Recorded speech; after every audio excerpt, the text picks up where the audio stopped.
très humoriste que la France a tant aimé, mais dont le rire s'est éteint trop tôt, emporté par la maladie. Derrière les éclats de joie se cachait une douleur que peu connaissaient. Ce soir, découvrez les destins bouleversants de ces artistes qui ont fait rire un pays avant d'émouvoir par leur départ.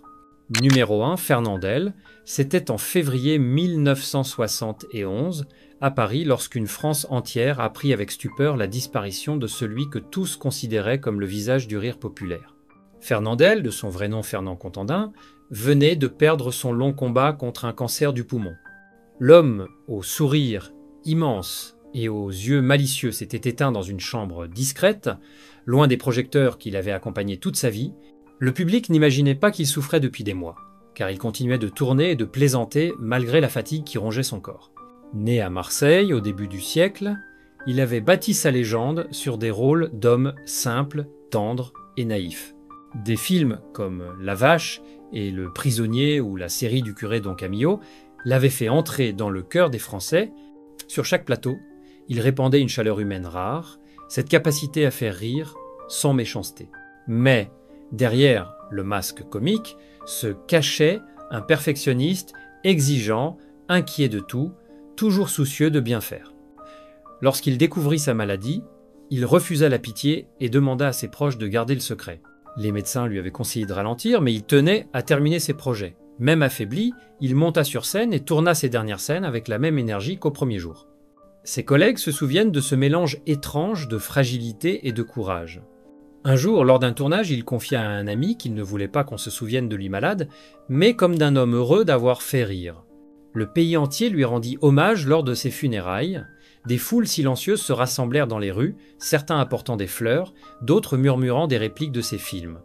Sa disparition marqua la fin d'une époque, celle d'un cinéma simple et sincère. Le rire de Fernandel reste gravé dans la mémoire collective comme un écho d'une France souriante, fidèle à son image d'homme du peuple. Derrière le comédien, il y avait un cœur immense, et même la mort n'a pas réussi à éteindre sa lumière. Numéro 2, Bourvil.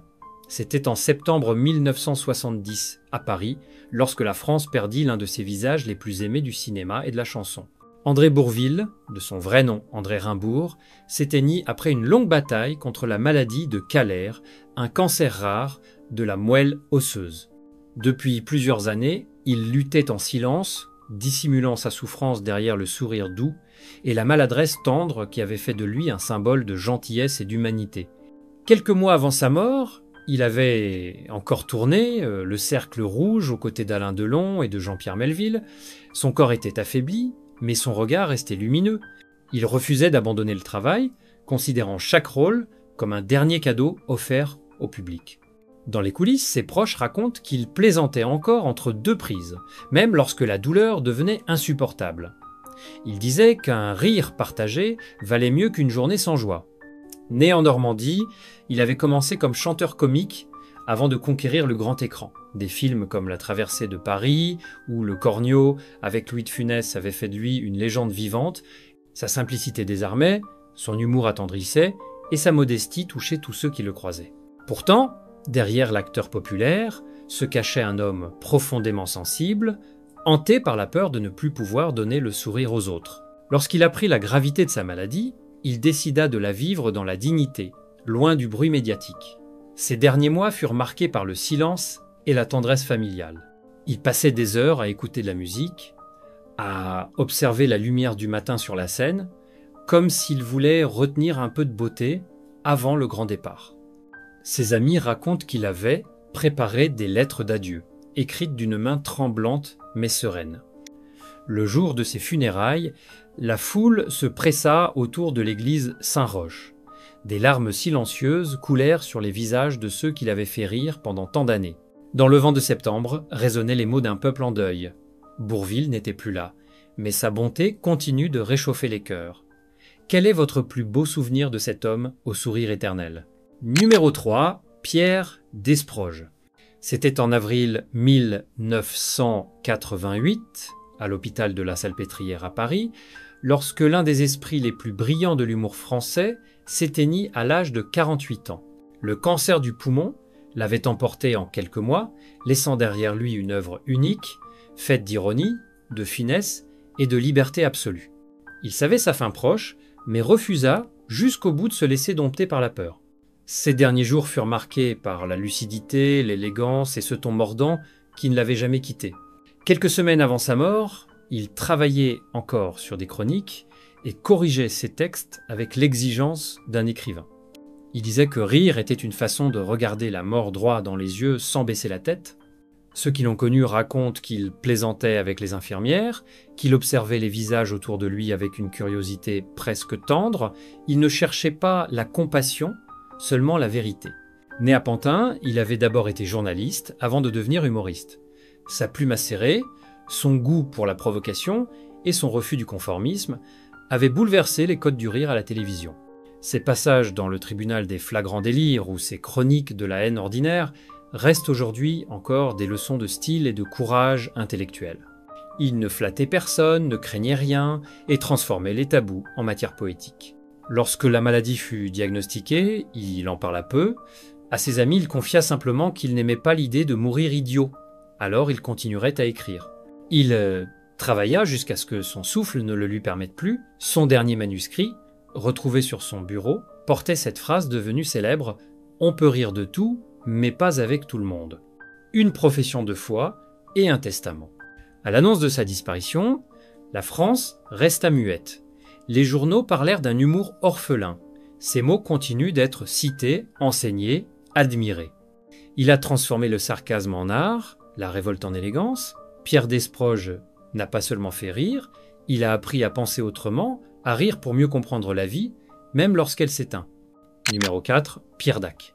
C'était en février 1975, à Paris, lorsque l'humour absurde perdit son maître incontesté.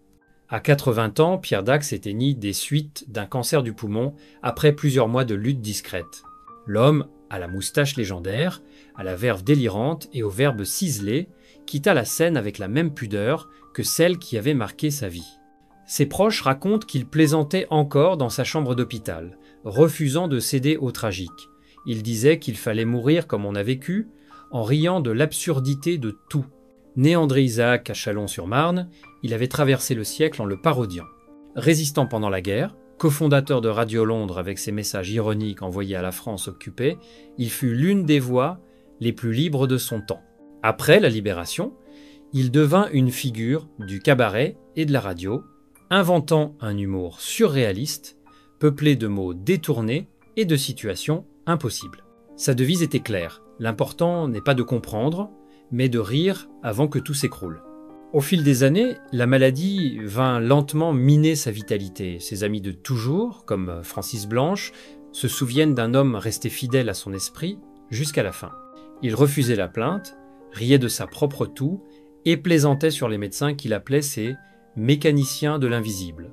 Ses derniers textes, dictés à la main tremblante, témoignaient d'une lucidité désarmante. Il écrivait que la mort n'était qu'une mauvaise farce dont personne ne sortait vivant.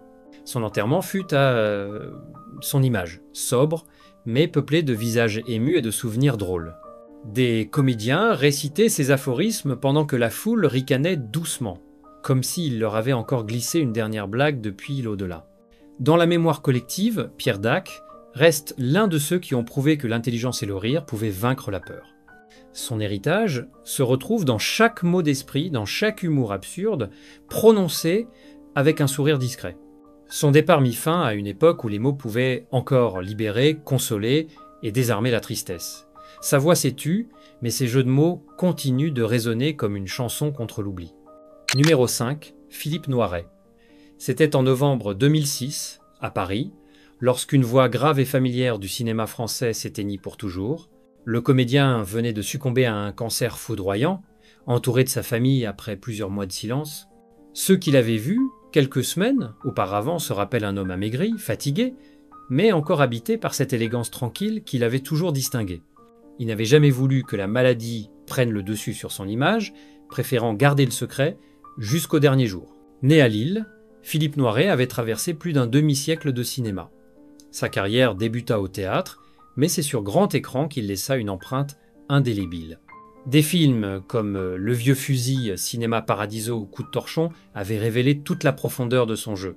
Il pouvait être tour à tour tendre, cynique, mélancolique ou drôle, avec ce mélange rare de simplicité et de noblesse. Les réalisateurs aimaient sa justesse, sa voix de velours et sa capacité à rendre humains les personnages les plus complexes.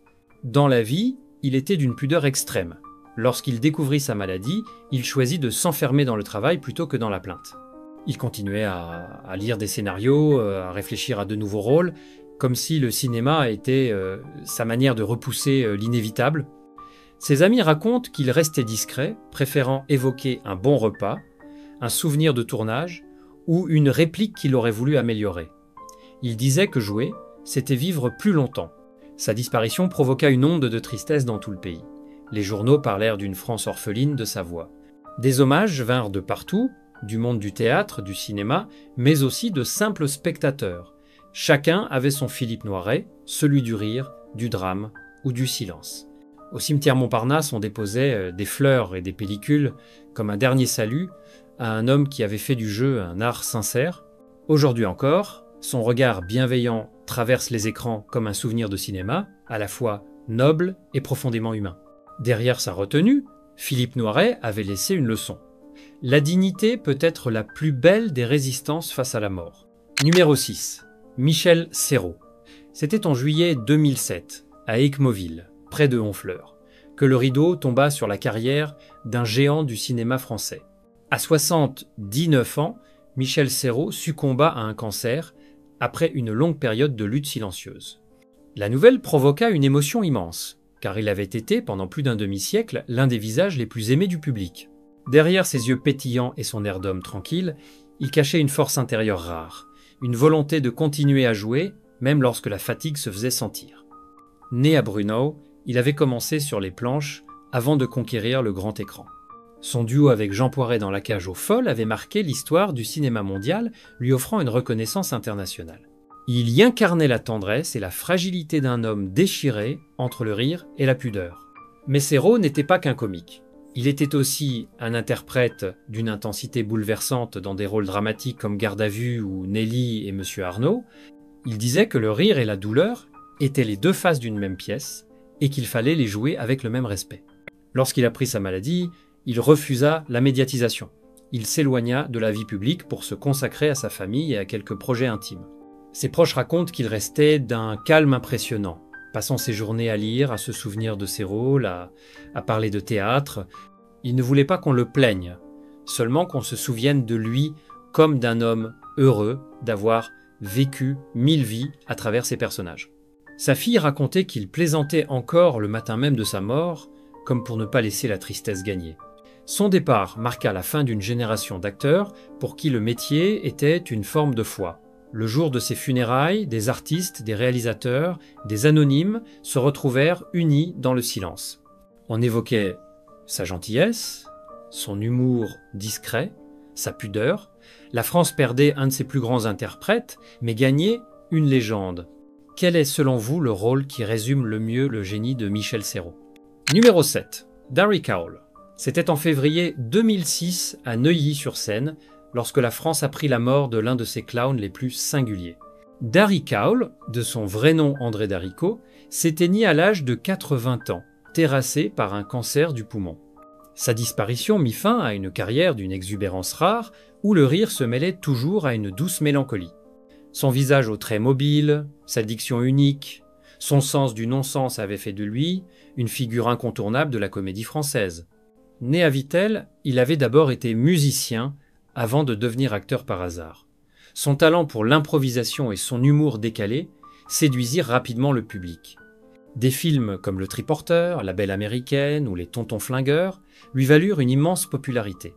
Il incarnait un type de comique inimitable, à la fois lunaire, maladroit et attendrissant. Dans la vie réelle, il ressemblait à ses personnages, un homme distrait, rêveur, souvent en décalage avec le monde. Ses amis disaient qu'il était capable de rire d'une simple feuille qui tombait, mais aussi de se taire pendant des heures, perdu dans ses pensées. Lorsque le cancer fut diagnostiqué, il choisit d'en parler le moins possible. Il avait déjà connu plusieurs ennuis de santé, mais cette fois, la maladie fut plus forte.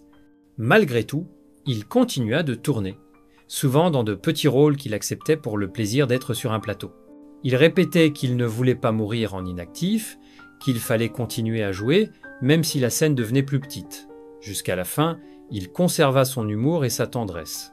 Une infirmière raconta qu'il plaisantait encore sur ses médicaments, disant qu'ils avaient moins de goût que les répliques de ses films. À l'annonce de sa mort, les hommages furent nombreux. Les générations plus jeunes redécouvrirent ses films à la télévision et furent surprises par sa modernité. Son rire léger, presque enfantin, semblait traverser le temps sans vieillir. Pour beaucoup, Darry Cole représentait une forme de liberté, celle de ne jamais se prendre au sérieux. Son départ laissa un vide immense, mais aussi une trace indélébile d'humanité et de fantaisie dans le cœur du public français. Numéro 8, Roger Pierre. C'était en janvier 2010, à Paris, lorsque s'éteignit l'un des plus grands visages du rire populaire français. À 85 ans, Roger Pierre perdit son combat contre le cancer, laissant derrière lui des décennies de sketchs, de films et de rires partagés. Sa mort marqua la fin d'une époque, celle des duos comiques d'après-guerre, qui avaient su faire oublier les blessures d'un pays encore meurtri. L'annonce bouleversa des millions de spectateurs qui avaient grandi avec ses fous rires à la télévision et sur scène. Né à Paris en 1923, il avait commencé sa carrière, après la guerre, dans les cabarets et les petits théâtres. Sa rencontre avec Jean-Marc Thibault fut le début d'une aventure artistique hors du commun. Ensemble, ils formèrent un duo légendaire pendant plus de 30 ans, enchaînant les tournées et les émissions de variété. Leur complicité, leur timing parfait, leur sens du burlesque faisaient d'eux un symbole du rire à la française. Roger Pierre incarnait la malice, la légèreté et la bonté, un humoriste qui savait faire rire sans blesser. Au-delà du comique, il était un homme de culture, curieux de tout, amoureux du théâtre classique et du cinéma. Il aimait citer Molière et savait par cœur des vers de poésie. Lorsqu'il tomba malade, il en parla très peu. Il refusait qu'on s'apitoie sur son sort. Il continuait à assister à des spectacles, parfois même à jouer, malgré la fatigue. Ses proches se souviennent de sa discrétion, de son élégance et de sa gratitude envers le public. Il répétait souvent que le rire était un remède plus fort que n'importe quel traitement. Le jour de ses obsèques, l'église était remplie de visages connus et de gens simples, venus dire adieu à un ami. Des applaudissements timides éclatèrent à la sortie du cercueil, comme un dernier salut d'amour. Les anciens sketchs repassés à la télévision rappelèrent à tous la douceur et la générosité de son humour. Roger Pierre avait compris que faire rire, c'était offrir de la lumière. Son départ laissa un vide dans le paysage du rire français, mais aussi un héritage fait de bienveillance, de simplicité et d'élégance. Numéro 9, Gérard Rinaldi. C'était en mars 2012, à Fontenay-lès-Brilly, qu'un vent de tristesse traversa la France en apprenant la mort de celui qui avait fait rire des générations entières. Gérard Rinaldi, acteur, chanteur et humoriste, venait de s'éteindre à l'âge de 60 ans, emporté par un lymphome après plusieurs mois de lutte. Le public se souvenait de sa voix, de son sourire et de cette énergie joyeuse qui illuminait chacune de ses apparitions. Jusqu'à la fin, il avait conservé cette bienveillance qui le rendait si attachant. Né à Paris, il avait d'abord rêvé de musique avant de connaître le succès avec le groupe Les Charlots, formation culte des années 60 et 70. Leurs chansons comiques, pleines de dérision et d'esprit potache, avaient conquis un public immense. Avec son visage expressif et sa voix chantante, Gérard Rinaldi devint rapidement le leader naturel du groupe. Les Charlots passèrent du disque au cinéma, enchaînant les succès populaires comme Les Bidas en folie ou Le Grand Bazar. L'humour était léger, absurde, souvent loufoque, mais toujours bienveillant. Lorsque le groupe se sépara, il poursuivit une carrière d'acteur et de doubleur. Sa voix prêta vie à de nombreux personnages de dessins animés et de films étrangers. Les enfants d'une nouvelle génération apprirent à l'aimer sans même connaître son visage. Dans la vie, il restait simple, discret, fidèle à ses amis et à ses racines musicales. Ses collègues racontent qu'il ne supportait pas la prétention et qu'il riait de tout, même de lui-même. Quand la maladie apparut, il choisit le silence. Il s'éloigna des plateaux, se consacrant à sa famille et à quelques projets personnels. Ses proches évoquent un homme lucide, serein, qui continuait à plaisanter malgré la douleur. Il disait que la vie avait été belle et qu'il n'y avait rien à regretter. Le jour de ses funérailles, les anciens Charlots étaient là, émus et silencieux. Quelques notes de guitare accompagnèrent la cérémonie comme un dernier clin d'œil à leur jeunesse partagée. Gérard Rinaldi laissa derrière lui un rire franc, une voix familière et une immense tendresse dans le cœur des Français. Son souvenir reste celui d'un homme joyeux, sincère et profondément humain. Numéro 10, Élie Kakou. C'était en juin 1999, à Paris, qu'une immense vague d'émotions envahit le pays. À 39 ans, Élie Kakou s'éteignit des suites d'un cancer du poumon qu'il avait combattu avec courage et discrétion. Sa disparition bouleversa le monde du spectacle car il incarnait cette génération d'humoristes capables de mêler la tendresse, la folie et la satire avec une intensité rare. Il avait gardé le secret de sa maladie jusqu'à la fin, préférant faire rire plutôt que d'inspirer la pitié. Né à Nabeul, en Tunisie, il avait grandi à Marseille, avant de monter à Paris pour tenter sa chance.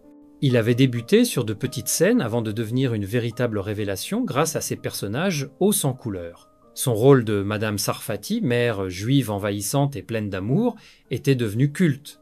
À travers elle, il exprimait la diversité, la nostalgie et la tendresse de ses origines.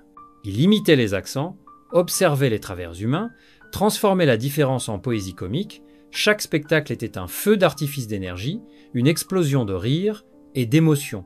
En coulisses, il était d'une douceur désarmante, timide, presque réservé. Ses amis disaient qu'il portait le monde sur les épaules, qu'il ressentait tout trop fort. Lorsqu'il apprit qu'il était gravement malade, il décida de continuer à jouer. Il voulait que le public garde de lui une image vivante, pleine d'amour et de joie. Même affaibli, il montait sur scène, blaguait sur sa propre toux et souriait entre deux respirations douloureuses. Il disait que le rire, c'était sa manière à lui de respirer un peu plus longtemps. Le jour de ses funérailles, la foule se pressait devant la synagogue de la rue Bufault.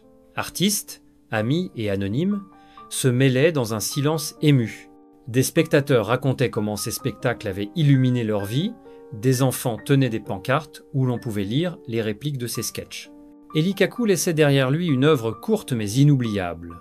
Son rire résonne encore dans la mémoire des Français comme une étoile filante, brève mais éclatante. Quel souvenir gardez-vous de ce comédien au cœur immense, qui savait faire rire et pleurer dans un même souffle? Numéro 11, Anémone. C'était en avril 2019, à Poitiers, lorsqu'une France entière apprit la mort d'une actrice et humoriste qui avait marqué des générations par son talent singulier. À 68 ans, Anémone, de son vrai nom Anne Bourguignon, succomba à un cancer du poumon qu'elle avait combattu avec discrétion. Sa disparition provoqua une vague de nostalgie, car elle incarnait une liberté d'esprit rare, une voix rebelle et poétique du cinéma français. Jusqu'à la fin, elle resta fidèle à elle-même, refusant les artifices et les faux-semblants. Née à Paris, elle avait d'abord suivi des études classiques avant de se tourner vers le théâtre.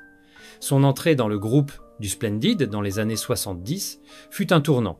Elle devint l'une des figures les plus marquantes du rire français, notamment grâce à son rôle mythique de Thérèse dans Le Père Noël est une ordure.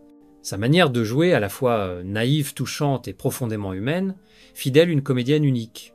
Elle n'imitait personne, elle vivait chaque réplique comme une vérité. Au-delà de l'humour, Anémone fut aussi une actrice dramatique remarquable. Elle obtint un César pour Le Grand Chemin et tourna avec les plus grands réalisateurs. Elle choisissait ses rôles avec soin, privilégiant toujours l'authenticité à la célébrité. Dans la vie, elle menait une existence simple, loin des mondanités. Elle préférait la nature, les animaux, les livres et fuyait le vacarme du succès. Lorsqu'elle tomba malade, elle décida de garder le secret, confiant à quelques proches qu'elle ne voulait pas être regardée autrement que comme une femme libre. Ces dernières années furent paisibles, entre solitude choisie et souvenirs de tournage. Elle relisait Molière, écoutait Bach, écrivait parfois des pensées qu'elle ne publia jamais. Ses amis évoquent une femme douce mais fière, parfois mélancolique, souvent drôle sans le vouloir. Le jour de ses obsèques, le monde du cinéma lui rendit un hommage sincère. Les acteurs du Splendid, bouleversés, saluèrent celle qu'ils appelaient tendrement Thérèse. Le public pleura une femme vraie, lucide et profondément humaine. Anémone laissait derrière elle un rire sincère, un regard d'enfant et une force tranquille qui continueront longtemps d'habiter la mémoire du cinéma français. Numéro 12, Valérie Benguigui. C'était en septembre 2013, à Paris, Lorsque le public apprit avec stupeur la mort de l'une des actrices les plus aimées de sa génération, à 47 ans, Valérie Benguigui s'éteignit des suites d'un cancer du sein qu'elle avait combattu avec courage pendant plusieurs années.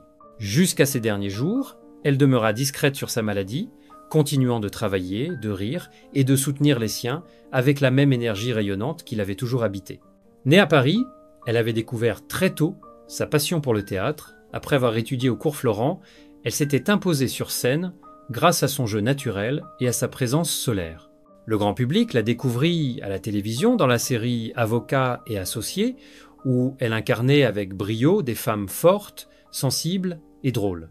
Mais c'est au cinéma qu'elle connut la consécration avec Le Prénom, film pour lequel elle reçut le César de la meilleure actrice dans un second rôle. Son interprétation y fut saluée pour sa sincérité et sa justesse émotionnelle. Dans la vie, Valérie Benguigui était connue pour sa chaleur humaine et son humour bienveillant. Elle disait souvent que rire était une façon de respirer plus librement.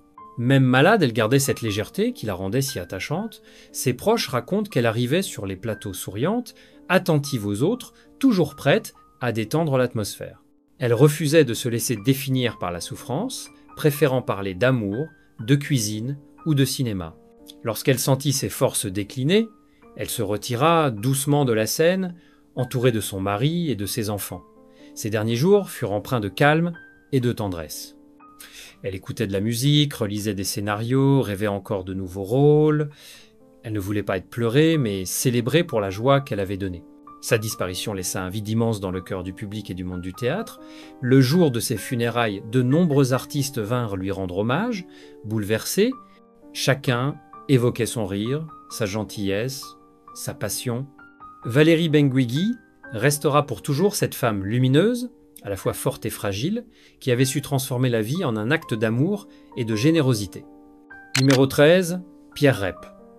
C'était en novembre 1986, à Saint-Rémy-lès-Chevreuses, que s'éteignit l'un des plus grands amuseurs de la langue française. À 78 ans, Pierre Rep succomba à un cancer, après plusieurs années de lutte menée dans le silence et la dignité. Le public le connaissait pour son célèbre bégaiement de scène, ce style unique qui faisait éclater de rire les foules. Derrière son apparente maladresse se cachait un immense travail d'orfèvre, un sens du rythme et du mot parfaitement maîtrisé. Né à Saint-Paul-sur-Ternoise, il avait d'abord été instituteur avant de se consacrer à la scène. Dans les cabarets parisiens, il développa son personnage d'orateur incapable de finir ses phrases, jouant avec les mots comme un musicien avec les notes. Ses sketchs, comme les livres ou le téléphone, devinrent des classiques de l'humour. Il faisait rire sans vulgarité, sans caricature, simplement avec la magie du langage et le génie du contretemps. Son art reposait sur la fragilité, sur le balbutiement, transformé en musique comique. Au cinéma, il tourna avec de grands noms, notamment dans Les Aventures de Rabbi Jacob et dans plusieurs comédies populaires. Son visage bonhomme, son regard vif, son timbre hésitant faisaient de lui un comédien immédiatement reconnaissable. Dans la vie, il était discret, doux et profondément modeste. Ses amis racontent qu'il doutait souvent de lui, qu'il ne comprenait pas vraiment le succès qu'il avait obtenu. Il disait que faire rire les autres, c'était sa manière de conjurer la timidité. Lorsqu'il tomba malade, il s'éloigna peu à peu des plateaux. Il passait ses journées à lire, à écrire quelques notes qu'il n'eut pas le temps de publier. Son dernier passage télévisé montrait un homme affaibli, mais toujours pétillant d'esprit. Il plaisantait encore sur ses difficultés d'élocution, comme si le rire pouvait retarder la fin. À sa mort, les hommages furent nombreux.